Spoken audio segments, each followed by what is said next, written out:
বারবার মেসিকে সরি বলতাম, ভয় পেতাম যেন তিনি রেগে না যায়, এমনটাই মন্তব্য করেছেন ব্রাজিলের কিংবদন্তি মিডফিল্ডার ক্যাসেমিরো। তিনি ভালো করে জানতেন মেসিকে রাগালে বিপদ হবে, মেসি খেপে গেলে আরো ভয়ঙ্কর হবে তার পারফরমেন্স। তাই সবসময় ট্যাকেল করেই সাথে সাথে সরি বলে নিতেন ক্যাসেমিরো।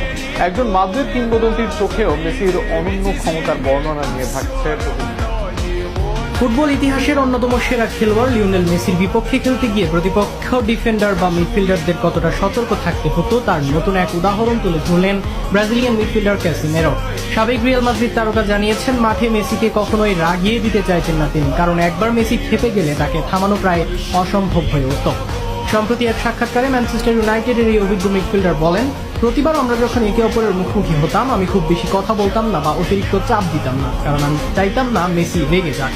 হাসতে হাসতেই ক্যাসেমিরো আরো বলেন, আমি ট্যাকল করার পর সঙ্গে সঙ্গে বলতাম সরি, কারণ তাকে থামানো অসম্ভব। বার্সেলোনা হয়তো খারাপ খেলেছে, কিন্তু তারপরেও মেসি একটা গোল